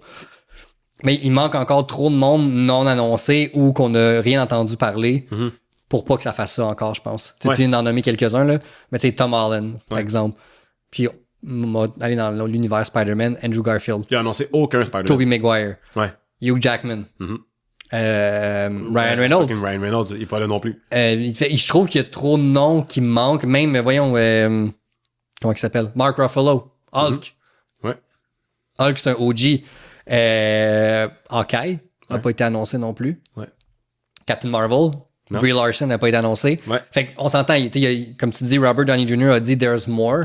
Fait que ça se peut que tout ce que je dis en ce moment ne soit plus valide du tout plus tard. Ouais. Mais en date d'aujourd'hui, il manque trop de monde pour que ça fasse pas encore, je pense, l'effet qui va être dans le film. Ouais. Je pense. Ouais. Parce que j'avoue que ça me gosse, moi, maintenant, là, le concept de je regarde un film de Marvel, pas nécessairement de super-héros, mais de Marvel, puis que les spoils qu'on veut pas se faire donner, c'est de voir des faces du monde. Plutôt le turnover de fou de l'histoire. Mais tu sais pourquoi? Parce que c'est ça qui est payant. Oui. Mais, j'avais un autre point. Tu sais, mettons, à l'époque, Infinity War Endgame, c'était une histoire, c'est linéaire. Point A, point B, point C, ainsi de suite. Si tu meurs, tu meurs. Quoique c'est Marvel, fait que le monde revient souvent à la vie. Ouais, c'est ça. Mais c'était l'univers du MCU. Là, en ce moment, avec le multiverse, c'est que tout est possible. Ouais. C'est pour ça qu'on est tout le temps dans l'attente de qui va être dedans, parce que littéralement, peu importe c'est quoi l'idée la plus folle que vous avez en tête, ça se peut. Tout est possible. Puis c'est pour ça qu'on est tout le temps comme, mais est-ce que lui va être dedans? Est-ce qu'elle va jouer? Est-ce que si? Est-ce que ça? Parce que potentiellement, ça se peut. Ouais. Puis je pense qu'il est là le problème en ce moment. Ouais. Il y a comme pas de limite, en fait, à qui peuvent ramener. Chris, ils ont fucking ramené Robert Downey Jr. Il est mort dans Endgame. Son personnage est mort. Ouais. Je sais que c'est pas le même personnage, mais justement, c'est exactement ça mon point. Ouais. Ouais. Ils vont ramener qui d'autre, mettons, des X-Men? Sinon? Ben, ce que je me suis demandé, c'est, là, ça, c'est toute la OG gang, là. Est-ce qu'ils vont ramener la gang First Class? Tu sais, Michael Fassbender, James McAvoy. Je penserais pas. Je penserais pas parce que c'est techniquement Le même personnage. c'est le même personnage juste à une époque différente. Fait que eux, je pense pas. Par contre, quoi qu'elle est morte techniquement dans pas dans Dark Phoenix, mais dans Last Stand, Ouais. X-Men 3, mais Jean Grey. Quoi que je dis ça, mais Cyclops était mort aussi. Fait que c'est peut-être aussi d'autres Il y avait une couple de variants morts. Peut-être d'autres variants, ouais. avec les mêmes personnages. Fait que Jean Grey, je m'attends à la voir à quelque part, surtout si Ils vont-tu avoir le suit, les vrais suits? j'ai besoin de voir Cyclops dans un suit jaune. Ah! Big! À cause de l'émission Oui. X-Men 97 qui est Ben- sortie l'été passé. Et là, tu t'en vas. Asti, j'ai une théorie. Ah, wow! What if? Oui. Puis ça, c'est pas de pun intended. que James Marsden Ouais. va jouer le Cyclops de X-Men 97, mais en live action. J'y crois pas. Arrête de péter mes rêves, hostie. J'y crois pas. Ça serait malade mental, mais j'y crois pas. Mais imagine, Il y a- parce qu'il était badass en Chris, là. C'est ça le problème. C'est ça le problème. Il faut qu'il joue un autre ça se peut, mais live, là, j'y crois pas que c'est ça qu'on va avoir. Parce que le Scott, le Scott Lang, le Scott qu'on avait de X-Men, les vieux films, c'était pas un badass, là. Non, c'était un petit wannabe loser, loser, ouais. Tu sais, c'était un petit loser qui voulait juste protéger sa blonde. Il avait l'air d'un genre d'Edward Cullen des pauvres, là, tu sais, là. C'était dur de blâmer Jean Grey de vouloir Hugh Jackman à cette époque. Non, c'est ça. Fait que, clairement que j'ai de la misère à croire qu'on Mais aurait c'est un une version. variant. Ça peut être le même c'est un acteur qui... Ouais. Parce que James Marsden, c'est un très bon acteur. Là. Ouais. Mais faut qu'il prenne de la shape en esti, par exemple. Parce Il y a que le temps. Là. il est hyper buff, là, le gars, là, tu sais. Il y a le temps. Ah, man. C'était si bon, cette émission-là. Ça me gosse parce que j'avais un autre point que je voulais voir, gratter ta tête un peu, mais j'ai oublié. Fait que, ben, tant pis. Si Ok. ça revient, ça Fait revient. que moi, je vais gratter la tienne. Tom Hiddleston joue Loki. Ouais. Depuis la saison 2, on sait que Loki est le protecteur du multiverse. Ouais. Dans quelle mesure Doctor Doom va vouloir s'en prendre à ce Loki-là pour prendre le contrôle de tout? Peut-être que... En fait, un des genres de scénarios que je peux voir, c'est il finit par apprendre le rôle de Loki, puis il se dit « Je veux ce trône-là ». Peut-être. Fait que là, il va tout faire pour trouver moyen d'aller en plein milieu du multiverse. Puis c'est là, justement, qu'on va avoir la guerre du multiverse de tout le monde qui va venir protéger Loki. Loki va mourir devant... Thor va mourir devant Loki. Ouais, parce que ça serait l'inverse, en fait, parce que Loki est mort souvent devant Thor. C'est ça, exact. Fait que je veux dire, on l'a joué cette carte-là, puis c'est plus bon, là, tu sais. Ouais. Fait que Thor va mourir devant Loki. Aïe, aïe, ça serait Fait que tu dingue, là. retires Chris Hemsworth pour de bon. Fini. Façon, ça fait longtemps qu'il joue, là. Il a fait ça, il a roulé sa bosse, là, tu sais. Ouais. Fait que Thor meurt devant Loki. Loki explose. Fin du multiverse. Doctor Doom est fini. Puis on fait un gros reset. Puis on reset, puis on repart avec Secret Wars. Non, c'est pas Secret Wars, c'est... C'est-tu le même qui va s'appeler le prochain, Secret Wars? Doomsday, c'est le prochain. Puis après, c'est Secret Wars. Ouais. Parce que c'était Secret Invasion, l'émission avec... Ça, on veut pas en parler. Non, c'est ça, c'est pour ça. Je voulais juste être sûr que je parlais de la bonne affaire. Lui aussi, il a pas été annoncé. Samuel L. Jackson. C'est vrai, bon point. Ce qui me ramène à ma question que finalement j'avais. J'avais une autre question. Mm-hmm. Dans la saga de l'infini, avec les pierres, on découvre un petit personnage à un moment donné qui, j'ai eu une genre de bulle tantôt, une genre d'illumination, devient le personnage probablement le plus important de toute la saga. Je parle de Ant-Man. Je me demandais de qui tu parles. Parce que si c'était pas de Ant-Man qui se pogne dans le Quantumverse, puis qui revient dans Endgame, que lui c'était 5 heures au lieu de 5 ans, on n'aurait jamais eu Effectivement. le dénouement de Endgame. Tout à fait. Fait que ça va être qui le personnage le plus... Qui va faire genre justement la surprise, là, genre de j'ai la solution puis personne pense que c'est ça la solution, tu sais. C'est qui le personnage qui va nous arriver avec ça? Pour l'instant, je pense qu'il est vraiment trop tôt pour avoir Ouais, on n'a pas assez vu d'image. parce qu'on a aucune image. on a trop de personnages hyper intelligents. Là. Ouais. On s'entend, là, on a Shuri qui est comme une fucking bol de la mort. Reed Richards. Reed Richards qui est techniquement considéré comme l'homme le plus intelligent de la Terre. Ouais. On va avoir Charles Xavier. Xavier qui est comme un fucking brain lui aussi. Qui, clairement, son pouvoir, c'est de contrôler les brains. Ben, c'est ça. On va voyons, avoir Hank McCoy. Puis il va y en avoir d'autres qu'on sait pas encore, tu sais. J'ai hâte de voir ça va être lequel personnage qui va... Théoriquement, Doctor Doom aussi. Ouais. Ben oui, définitivement. Mais Doctor Doom, il est plus cocky qu'intelligent. Mais ça dépend, c'est ça, c'est dans quelle tangente ils s'en vont. Est-ce que c'est un variant de Tony Stark qui vire Doctor Doom? Ouais. Si c'est le cas, il est intelligent. Mais si c'est le Doctor Doom pas lié à Tony Stark, fait que ça dépend, on le sait pas. C'est ça. Ouais. Red Guardian, Ah, laisse faire. il va être dans le film lui aussi, en passant, je l'ai juste retiré de la liste. C'est vrai. Je l'ai bien aimé, lui, dans son film avec Black Widow. Il Ouais. était drôle. C'est correct. Bientôt, Thunderbolt, il sort, hein? Ouais, dans un mois, si je me trompe pas. À C'est peu près. début mai, hein, me semble. Au mois de mai, ouais. Honnêtement, il a l'air intéressant, le film. Les Pas bandes mal annonces. plus que Captain America, en tout cas. Oui, c'était pas dur à battre. Ouais. Ouais. Ouais, c'était pas très bon, ça. Non, c'était pas très bon. Mais, on continue. Oui. D'autres points qui ont été annoncés, qui sont pas mal intéressants, je dirais. En 2026, il y a un film qui va sortir. Ouais. C'est excitant. C'est excitant rare, là. Spider-Man Brand New Day, qui a littéralement le nom d'une BD Ouais. de Spider-Man. Ils ont changé le logo, en plus. T'sais, c'est Ouais, plus... qui ressemble au logo des années 90 à peu près. Je me trompe pas. Ouais. Début 90, Ouais. parce qu'il y a eu 2 versions d'émissions de Spider-Man dans les années 90. C'est hot. Très, très, très hot.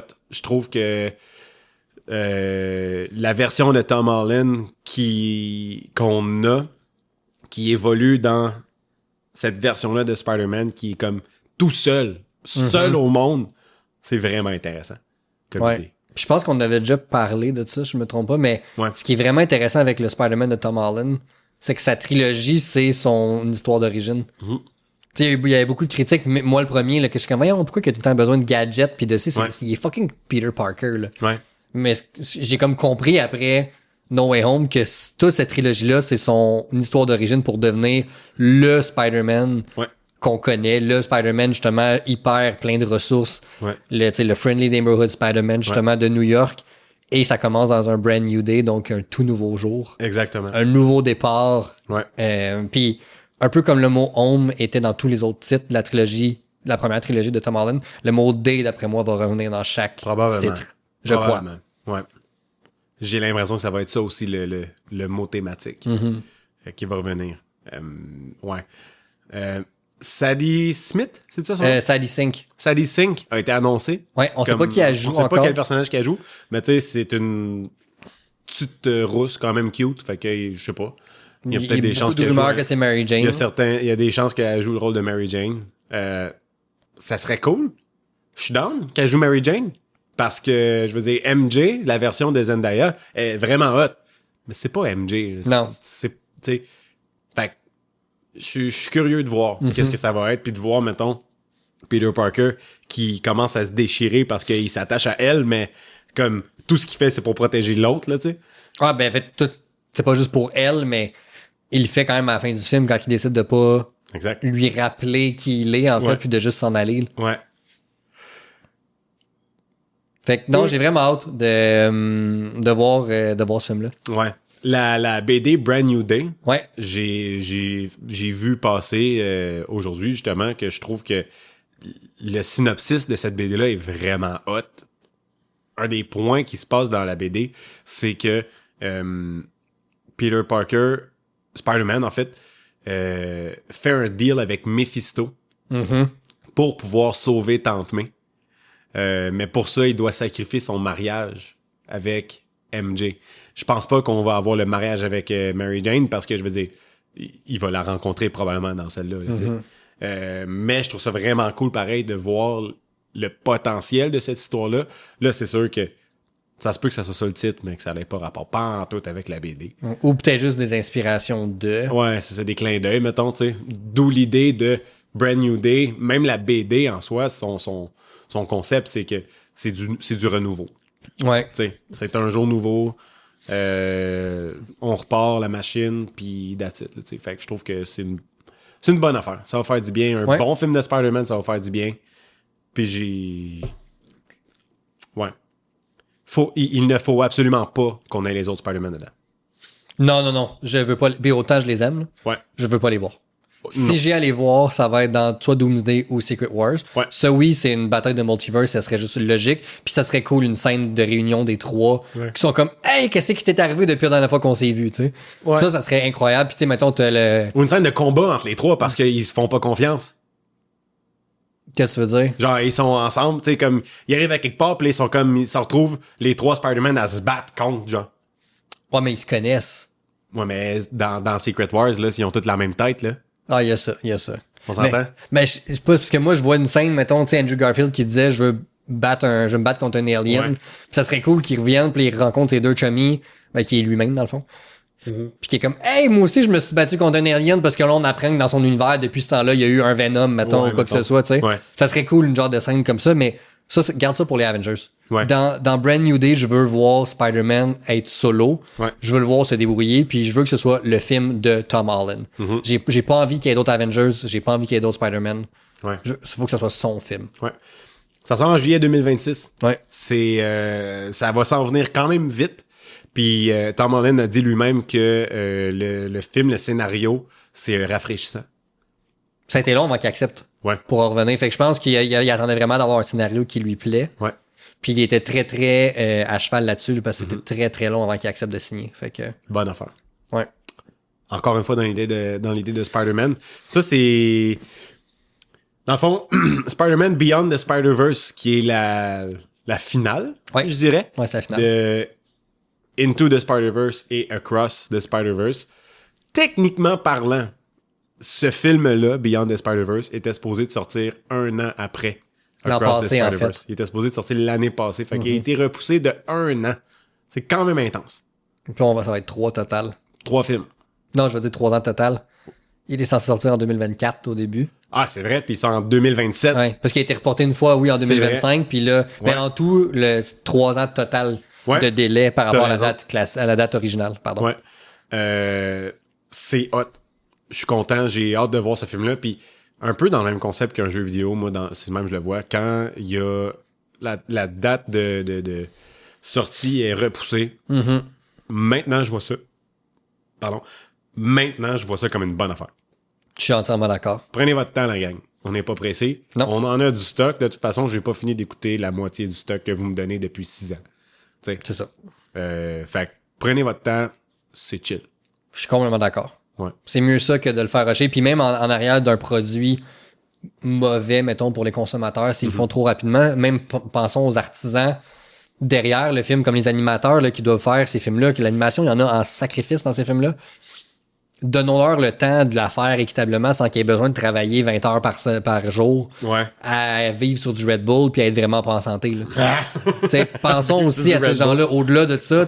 Il y a beaucoup de choses, je pense, qu'il faut prendre en considération là-dedans. Moi, je trouve ça très correct que ça a été repoussé. Ouais. Peut-être tu parles d'animation, puis j'ai vu passer que ça a l'air qu'il va avoir des... L'animation va avoir été réimaginée. Ah, ben, t'as-tu vu les premières images qu'ils ont montrées? C'est beau! Avec The Prowler pis tout? Oui. C'est magnifique, là. Ah, le shot avec Spider-Gwen, Débile. Débile mental. c'est une peinture, Oui. mon gars, d'acrylique, là. Oui. Aïe, aïe! Ce film-là, puis c'est ça qui est hot avec les 2 premiers, mettons, là. C'est tu peux faire pause n'importe quand, puis c'est un fond d'écran. Ouais. N'importe quand, on s'en fout. C'est un fond d'écran. C'est fou. Puis l'histoire est bonne. Non, l'absence En de plus de ça. Autant je bâche le multiverse souvent. Ouais. Ces films-là, là, ils ont compris comment ça marche le multiverse. Ouais. Puis, oui. Ce qui est fucked up, c'est que c'est Sony qui le produit, celui-là. C'est même pas Marvel. Non, c'est uniquement Sony, effectivement. Tu sais, fait que c'est quand même vraiment impressionnant parce que le même studio a produit Kraven the Hunter, Ouais. a produit Madame Web, a produit l'autre, là, cochonnerie, là, Venom? Morbius, Ah, Morbius. puis Venom. Venom qui a fait 3 films, d'ailleurs. Ouais. Tu sais. Fait que t'as ces 4 films-là qui sont de la bouse par-dessus bouse, puis t'as Spider-Man Into the Spider-Verse, Spider-Man Across the Spider-Verse, puis bientôt Spider-Man Beyond the Spider-Verse, qui vont faire partie, selon moi, de... Ces 3 films-là vont probablement faire partie longtemps du top 5 des meilleurs films de Spider-Man. Puis si tu rajoutes dans le top 5, tu mets Spider-Man 2 avec Tobey, qui a aussi été fait par qui? Sony, exclusivement. Fait que c'est quand même ironique que C'est ça. ils ont produit autant le meilleur de Spider-Man et le pire. Ouais, c'est ça. Ça n'a aucun sens. Ouais. Ça n'a aucun sens. C'est un succès par-dessus l'autre. La musique, visuellement, le acting, tout est là. Le scénario. Le scénario, tête. c'est tête, là, ça n'a pas d'allure. Ce qui est peut-être un peu moins tête, mettons qu'on regarde le dernier film qui est sorti, d'eux autres. Non, il était pas bon le dernier. Il y a un nouveau Hunger Games qui s'en vient. Ouais. Hunger Games, Sunrise of the Reaping. J'ai aucune idée c'est quoi. C'est, Je savais pas qu'il y en avait un avant que tu l'écris. Ah, bon, donc, petit cours d'histoire. Fait qu'il y a les 3 classiques, ça, on le sait tous. Ouais. Il y a eu le 4e là, qu'ils ont fait. Il y a... Qui est un genre de prequel. Ouais, avec Snow, dans le fond, qui est comme le président. Ouais. Celui-là, c'est aussi un prequel. Mais Snow quand il est jeune. Ouais. OK. J'ai pas beaucoup aimé. OK. Ça, maintenant, c'est le 5e. Le livre aussi vient de sortir, en passant. Et c'est sur Haymitch. Donc, tu sais, le coach de Katniss dans la série classique qui est joué par... Woody Harrelson? Ouais. Oh, ouais! Fait que c'est dans le fond, lui, qui, tu sais, il a déjà gagné, lui, les Ouais, jeux. ouais. Ben, c'est l'histoire C'est de ses jeux à ces lui? jeux. Ouais. Oh, shit! Ah, c'est hot, c'est intéressant. Semblerait-il que l'histoire, elle est très, très bonne et c'est un step-up immense par rapport au 4e qui était fait sur Snow.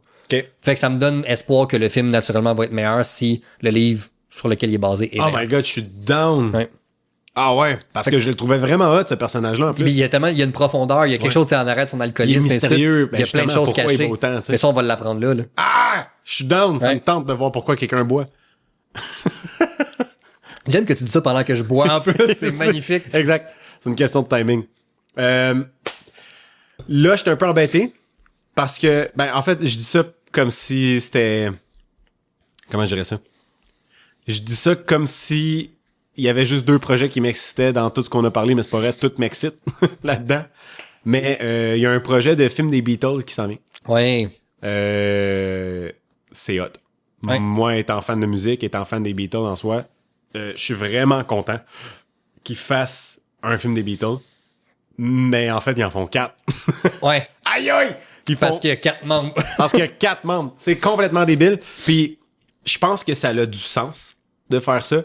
Parce que chaque membre de ce groupe-là sont des légendes. Ouais, je suis totalement d'accord avec ça. Sont tous et chacun plus grands que nature. Ouais. Tu sais, Ringo Starr qui a été considéré, Vanessa va dire comme hostie gossant, qui a été considéré longtemps un des plus grands drummers de rock. George Harrison qui est un guitariste phénoménal. Voyons. John Lennon qui est un écrivain dans le fond, un auteur, compositeur, interprète hallucinant, qui pense en dehors de la boîte, qui comment je dirais ça? Un militant pour la paix, tu sais, les droits de l'humain, tu sais, tout ça. Puis fucking Paul McCartney, qui est considéré encore à ce jour comme le greatest of all time, le GOAT, tu sais, mettons que j'utilise un autre terme de jeune, là. Le GOAT de la musique. T'sais. Je pense qu'il faut qu'il soit dans les discussions. Ben, je pense qu'il... Si c'est pas le si plus grand, c'est sûrement le deuxième. Faut qu'il soit dans la conversation, c'est ça que je veux dire. Absolument. Si c'est pas lui. Du plus grand auteur, compositeur, interprète, performant, comme... Hostie qui est hot, ce gars-là. Il a genre 70 ans, 80 ans, je sais pas. Puis il roule encore. Puis il roule, puis il fait des shows, puis il y a des feux d'artifice sur stage, puis ça explose quand il fait Live and Let Die, puis il capote. Il fait ça fait au-dessus de 60 ans, la gang. Ben, 60? Ouais, 60. Ouais, il a commencé dans les années fin 50. Ouais, fait au-dessus de 60 ans. Ça n'a pas de bon Pense sens. à ça 2 secondes, là. C'est ridicule. Ça n'a aucun fucking sens.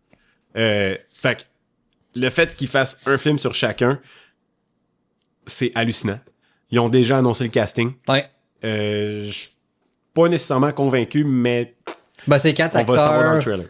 qui sont hot en ce moment, là, Ouais. qui sont un peu partout, que Exact. j'ai pas Joseph les noms Quinn, ouais. le gars qui va jouer justement Johnny Storm, Ouais. c'est lui.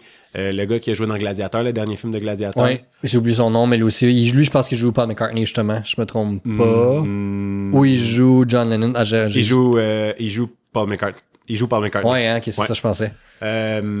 Joseph Quinn va jouer justement George Harrison. Paul, il s'appelle Paul quelque chose, là. Il joue Paul McCartney. Il y a l'autre que j'ai aucune idée comment prononcer son nom, là. C'est le gars qui a joué la version du Joker dans The Batman. Ouais. Ah oui. Barry. De quoi de même? Barry quelque chose. Ouais, moi avec, je sais pas comment dire son nom. Il va jouer Ringo Starr. Puis un autre que je ne connais pas du tout, qui va jouer John Lennon. Je sais pas comment attendre. Fait que je veux dire... J'ai confiance en le réalisateur du film, c'est Sam Mendes, qui a réalisé Skyfall, Spectre, OK. le film 1917, Tu sais, le film de guerre là, qui est comme fait en one take. Là. Ouais. Fait que c'est ce réalisateur-là qui réalise ça. Fait que j'ai quand même confiance parce que c'est rassurant. C'est un solide réalisateur, beaucoup d'expérience derrière la caméra. Puis tu regardes ses films, clairement, tu vois que le gars, il sait qu'est-ce qu'il fait. Ouais. Mais comme je t'avais dit, moi, je suis vraiment intrigué parce que les Beatles, je pense qu'ils sont fascinants. Mm-hmm. L'histoire des Beatles comme telle. Si vous l'avez pas vu, le documentaire de Peter Jackson qui est sur Disney+, c'est un must à écouter. Ah ouais. C'est comme un behind the scenes qui était inédit. Personne n'avait jamais vu ça. Puis lui, il l'a monté. Puis tu vois littéralement... C'est Get Back. C'est Get Back, hein? Ouais. Comment le groupe se détruit. Ah ouais. Essentiellement. Puis c'est déchirant parce que tu le sais, nous, on sait tout aussi ce qui s'en vient par la suite. Fait que c'est comme la dernière fois vraiment qu'ils sont ensemble. Ouais. Mais ma seule crainte, puis ça, je te l'ai dit, c'est que les 4 films sortent le même mois. Ouais. Qui est en avril 2026. Ouais. Je sais que je vais aller voir les 4. Ouais. Mais d'un point de vue, puis là, je parle vraiment d'un point de vue productivité, mais pas de productivité, mais revenu. Mm-hmm. Je sais pas comment les gens vont réagir d'aller voir 4 fois un film similaire, juste raconté sur un point de vue différent. Le monde va le faire. Mais c'est ma seule, mettons, curiosité, que je suis pas sûr encore de où ça va aller. Ouais.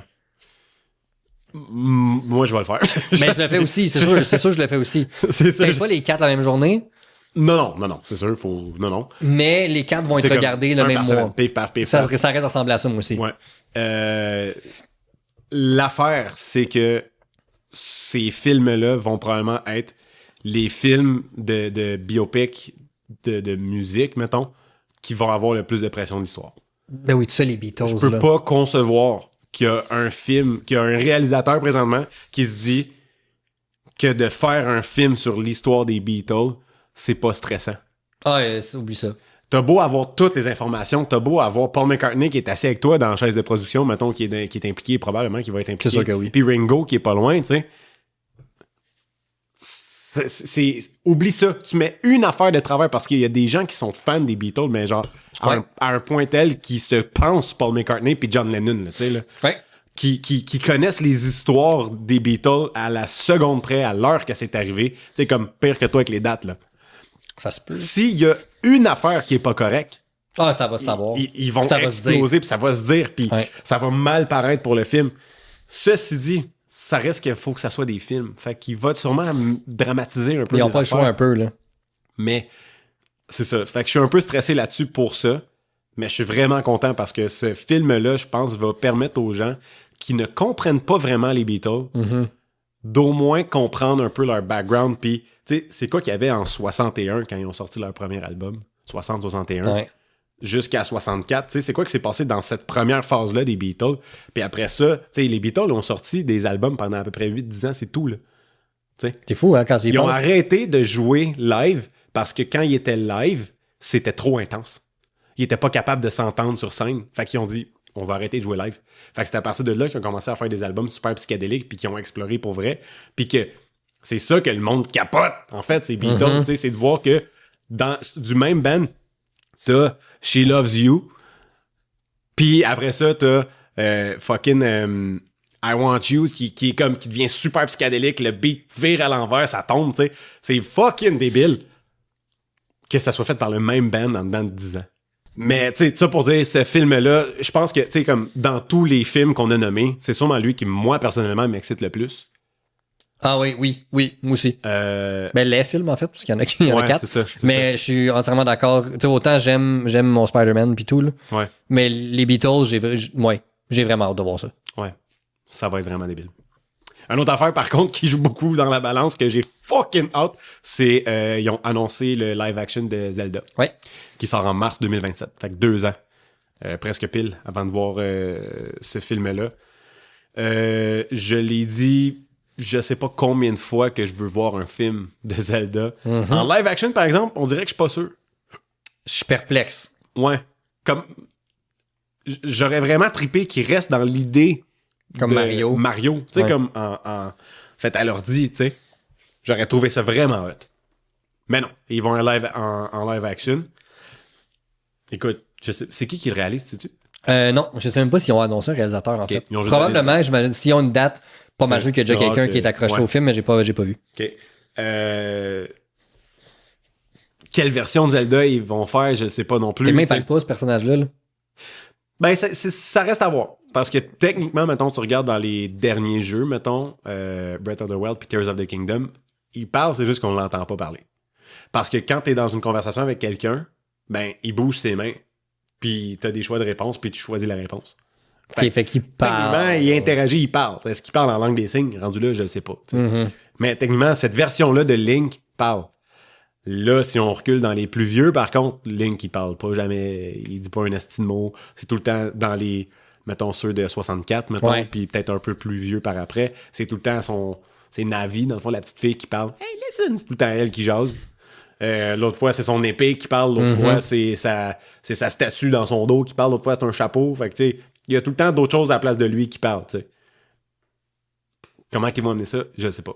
Mais, je m'attends à ce que ce film-là soit spectaculaire, à ce que ça soit magnifique. Puis, je veux dire, c'est fucking Zelda, là. Ouais, ça va fonctionner peu importe, je pense. Ça va faire de l'argent. À moins vraiment d'un flop monumental, mais je pense pas, là. Est-ce que tu penses que ça ferait plus d'argent que le film de Mario? Non. Non? Non. Mario, ça fait quasiment 1,3 milliard, si je me trompe pas. OK. Au box-office, c'est quand même un montant phénoménal. Ouais. C'est Mario, ça, c'est en animation, c'est tous âges aussi. Ouais. Tu sais, autant parents, enfants, entre amis, peu importe.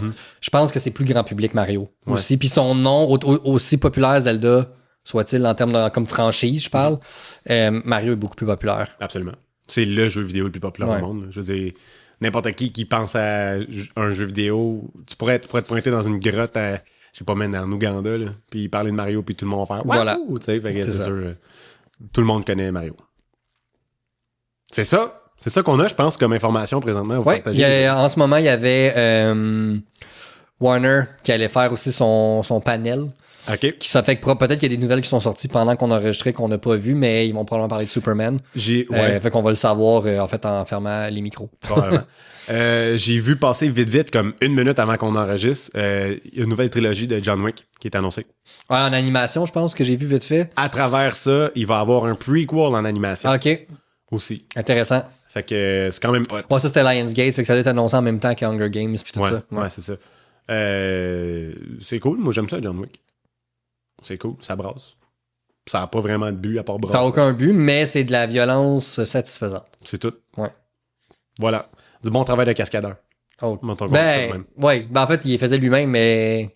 Ben, pas juste lui, mais je veux dire, comme tout le monde. Ah, tout le monde est impliqué. Le monde qui saute dans les marches, colossal. qui se font tirer dans la tête, là. C'est malade. Là, ouais. Stéphane?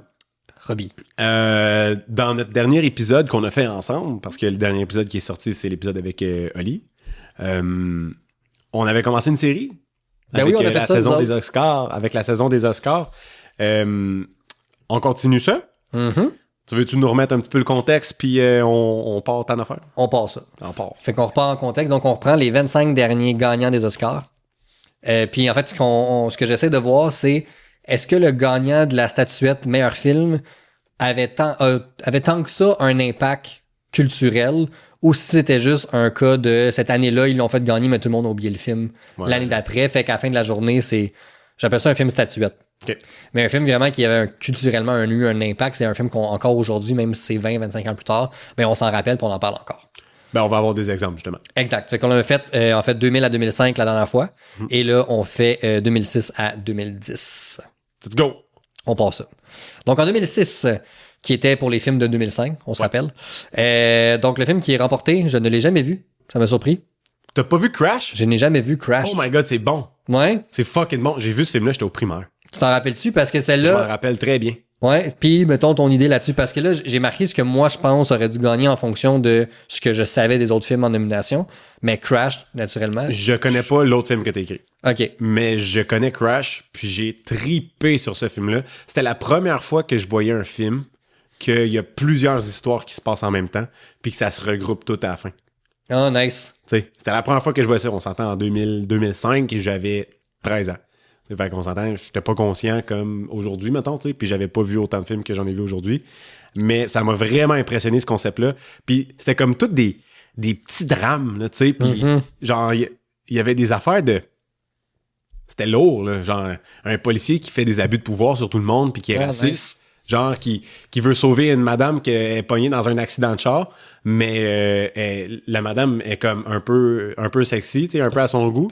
Fait que pour la sauver, ce qu'il fait, c'est qu'il frotte sa main dessus, mais je suis comme, Big, faut que t'en sortes du char en feu! Frotte pas ta main dessus, lâche ses boules! Tu sais, je capotais un peu, puis j'avais 13 ans, j'étais comme, yo! Puis ça continue de même, puis là, il retrouve plus tard le membre de la famille de l'autre, puis tu sais, l'autre gars, le Mexicain, genre, c'est un serrurier, mais là, il se fait pogner par quelqu'un dans le quartier qu'il travaille sur la serrure de son voisin, genre. Fait que là, il appelle la police parce qu'il pense qu'il veut le voler. Tu sais, mais je suis comme, non, mais je travaille là-dedans. En tout cas, t'es vraiment fucké comme... OK. Il va falloir que je l'écoute, honnêtement. J'ai trouvé ça très bon. De là à dire, c'est-tu le film qui méritait l'Oscar cette année-là? Je sais pas c'est quoi les autres films qui sont sortis. Fait que, il y en a un, moi, que j'ai marqué ici, qui est Capoté. Tu m'as dit, tu sais pas c'est quoi? C'est sur Truman Capoté, dans le fond. Okay. Avec, j'ai oublié le nom de l'acteur, c'est Seymour Hoffman, quelque chose comme ça. Okay. Il est décédé malheureusement aujourd'hui, mais c'est un acteur phénoménal. Ce film-là, honnêtement, m'avait marqué, là. Ah ouais? Profondément marqué, justement par le jeu d'acteur, principalement. Tu dirais que t'as capoté? Ouais. C'était complètement capoté. Fait que personnellement, ben là, tu me dis que tu t'en as jamais entendu parler. Fait que mon idée qu'il y avait marqué plus les esprits peut-être fonctionne pas tant que ça. Parce que c'était là que je m'en allais. Mais bref, ça a été le film que j'aurais sélectionné cette année-là. OK. 2007. Yep. The Departed. Ça me dit de quoi, ça? De Martin Scorsese. Ouais. Avec Matt Damon. OK. Leonardo DiCaprio et, voyons, j'ai un blanc sur son nom, Jack Nicholson. C'est un line-up, ça? C'est tout un line-up. En fait, c'est un film qui s'inscrit dans la trilogie mafieuse de Martin Scorsese après le film pas The Departed, voyons. Goodfellas, ouais. Casino, et ensuite il y a eu The Departed. Ils sont aucunement liés les trois, mais ils sont faits comme les trois à la suite de l'autre. Puis c'est considéré comme étant la trilogie justement là, de bandits, si on veut, de Martin Scorsese. C'était, à mon grand étonnement, la première victoire de Scorsese comme meilleur réalisateur et meilleur film depuis tous les films qu'il a fait depuis les années 70. On parle d'un gars qui a fait Taxi Driver. Ben oui, on donc. Puis ouais. OK. Qui a fait Raging Bull, des films, des classiques, là, des gros films. Goodfellas, je viens de le nommer.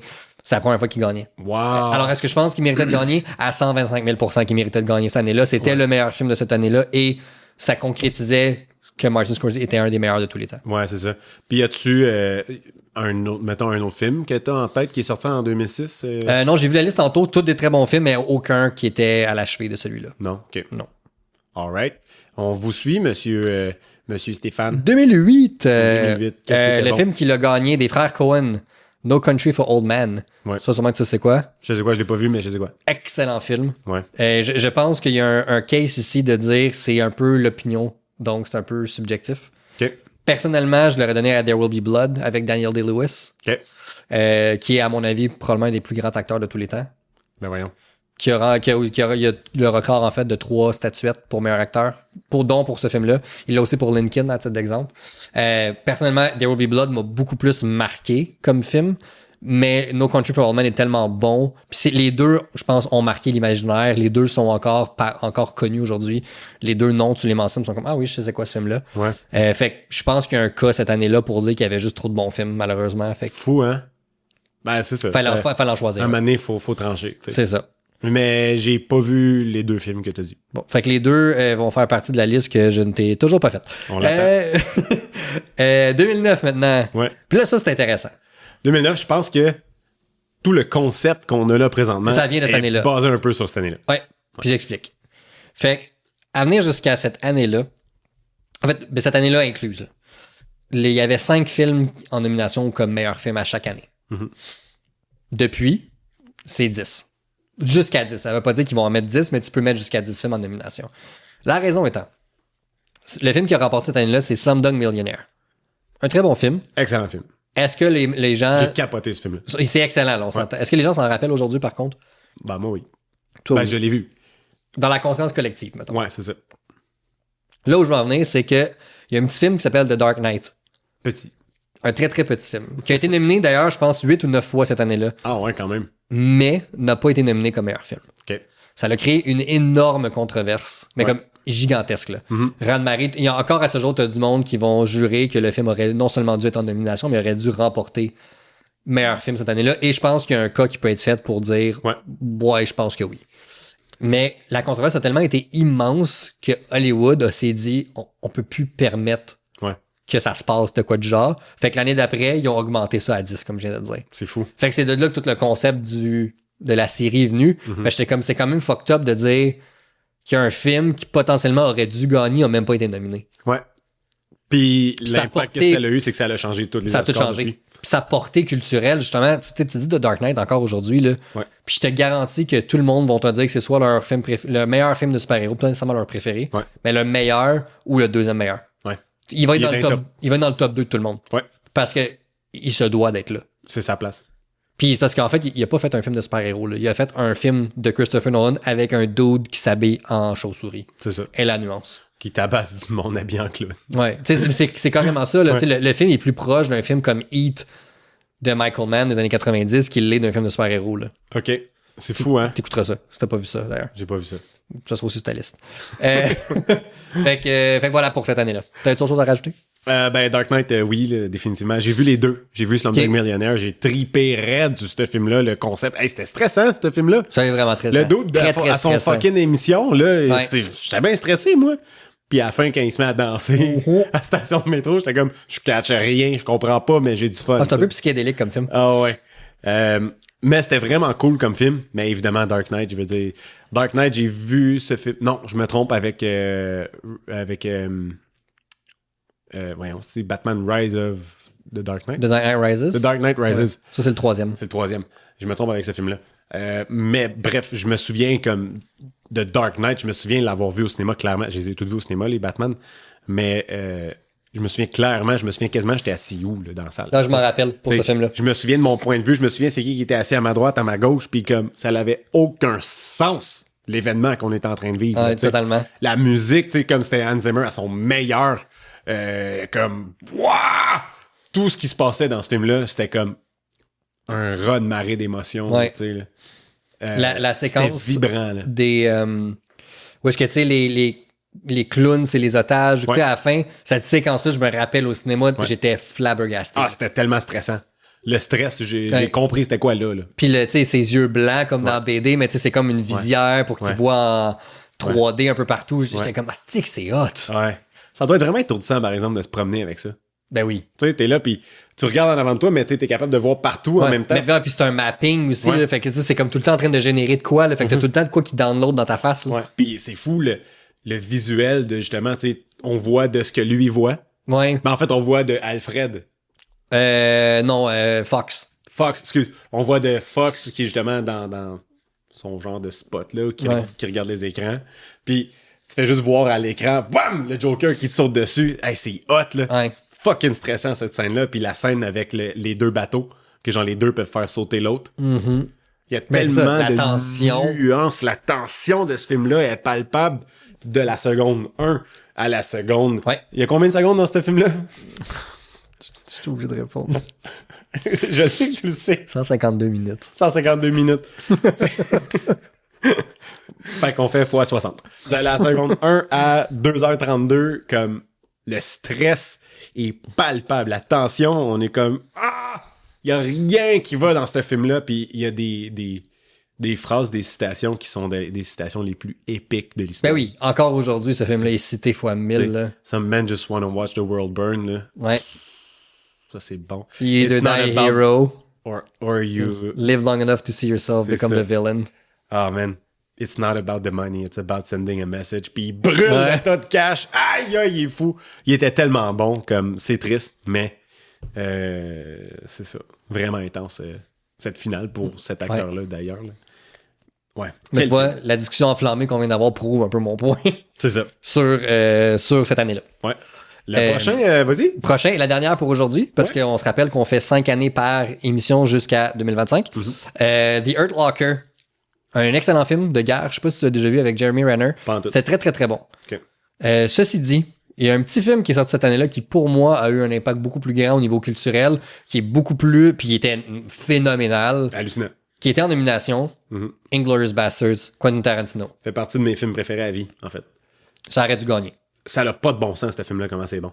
Inglourious Basterds, comme je parlais de tension dans Dark Knight, mais tu sais, ça, non seulement c'est comme une tension, parce que c'est un film, fait que tu sais, c'est exagéré, tu sais, c'est Tarantino en plus, fait que c'est sûr que c'est exagéré, tu sais, mais c'est basé sur... C'est inspiré de faits réels qui est la Deuxième Guerre mondiale. Ouais. Oh my God, Mais c'est ça qui est cool avec le cinéma de Tarantino, c'est que c'est tout le temps... Ben, à part peut-être Kill Bill, en fait, il y en a une couple que ça n'a pas rapport, mais dans ces derniers, là, tu sais, ça, Once Upon a Time in Hollywood, c'est tous des faits réels, mais réécrits à la sauce Tarantino, fait qu'il y a comme des twists à l'histoire. C'est tellement cool, pour réel. Incroyable. J'adore cette façon-là d'écrire, mettons, un film. My God, man, la scène dans Inglourious Basterds. Juste au début, en fait, quand tout le monde est en dessous du plancher, puis que le gars il est en haut, puis que là, il parle, puis tout, puis on dirait qu'il sait clairement, là, tu sais, il y a du monde en bas. Là, il sort. C'est ça qu'il fait, ou je me trompe de film?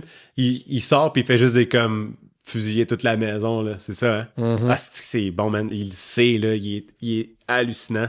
Puis quand l'autre, il est dans le bar, puis qu'il parle en allemand avec les autres, mais qu'il dit un mot juste comme... Il cale des verres. Mais parce qu'il le cale pas de la même façon que les autres, tu sais, il cale 3, tu sais. Il le cale pas de la même façon que les autres. Ils savent que c'est pas un Allemand, finalement. J'ai comme, aïe, aïe, c'est fort, là. Ah, c'est crissement fort. Ah, c'était bon, ça. Ça, là. Pis c'est du dialogue à la Tarantino. C'est tellement sharp. Tu sais, lui, dans tous ses scénarios, là, on peut ne pas aimer son cinéma, mais on peut pas enlever le fait que chaque ligne de dialogue est sharp. Ouais. Puis c'est bien joué, en plus que c'est une ligne qui est intéressante. Toutes les lignes, même les banales sont intéressantes. C'est ça qui est fucké dans son cinéma. Il y a aucune ligne de dialogue qui est laissée pour acquis. Non. Ils sont toutes travaillées. Tout à sa place, puis exact. Il met énormément d'importance sur absolument tout. Ouais. Ce qui fait qu'il y a des standards super élevés, ce qui fait qu'il est capable justement d'avoir un niveau de qualité super élevé. Puis tu sais, la preuve, c'est que pas mal tous ces films sont bons. Là. Ouais. Tu sais, même les moins bons sont quand même fucking intéressants. Ouais. Tu sais, Hateful Eight, mettons, c'était pas mon préféré, mais comme pour un huis clos de même, dans le contexte que c'était fucking insane, ce film-là. Là. Ouais. Moi, un autre, j'aime vraiment beaucoup les films de Tarantino, là, mais tu sais, comme Django Unchained. Là. Ah, ça, c'était déchaîné comme film. Quand ce film-là est sorti, là, ça l'avait. C'est lui qui était avec Christophe Waltz, hein? Ouais. Aucun bon sens comment c'est bon. Christophe Waltz, Leonardo DiCaprio, Jamie Foxx. C'était c'est ça, là, les trois gros noms. La fameuse, c'est sûr que tu connais l'anecdote, là, mais de Leonardo avec qui est coupé pour vrai, ben oui. Ouais, il pète le verre sur la table, puis c'était vrai, finalement. Puis il joue la scène quand même, mais comme. Fait que, mais quand tu le sais, après, t'es comme. C'est viscéral, là. Oh, man! Mr. Candy. Ouais, c'est bon. Ah, quel film. Quel réalisateur. Okay, ouais, oui. Ça, en passant. Le prochain film, d'ailleurs, sera son dernier. C'est vrai? Tarantino a toujours dit qu'il s'arrêterait à 10 films en carrière. OK. Et il y en a 9 maintenant, son actif. Fait que le prochain film qui nous sort, c'est sa finale, avant sa retraite. Ouh, il va mettre toute la gomme. Ouais. Ah, j'ai hâte, mais j'ai hâte. Il travaillait sur un film qui appelait The Movie Critic. C'était super intéressant, là. C'était sur une... j'ai pas tout lu, là, mais c'était sur une critique de film des années 80, qui est arrivé une histoire fucked up autour de ça, mais je pense que finalement, il a scrappé cette idée-là. Parce que justement, il s'est dit que c'était pas assez grandiose pour conclure sa séquence de 10 films. Fait qu'il trouve une autre histoire. J'ai aucune idée c'est quoi en ce moment. Mais comme le prochain film de Tarantino, sachez que c'est peut-être le dernier que vous allez voir au cinéma. De Tarantino. Ouais, de Tarantino, oui. J'ai dit de cinéma en général. Ok, de Tarantino. C'est un peu lourd. Non, de Tarantino. Fait que faut falloir aller voir ça. Ah, man. Ça va être bon. Ouais. Un peu comme nous autres. Tu sais, là, c'est fini. Mais... on va revenir. On n'est pas comme Tarantino. Merci encore une fois à la série Destin de présenter l'épisode. Abonnez-vous sur nos pages Facebook, TikTok, Instagram. L'autre que je disais, que j'oublie tout le temps, c'est Twitter. Merci d'avoir été des nôtres, Balboa. Merci de commencer à faire des tiennes juste là. T'es bien fin. Ouais, t'es un bon minou. Hey, Balboa, restez geek. Restez-vous. Restez cool.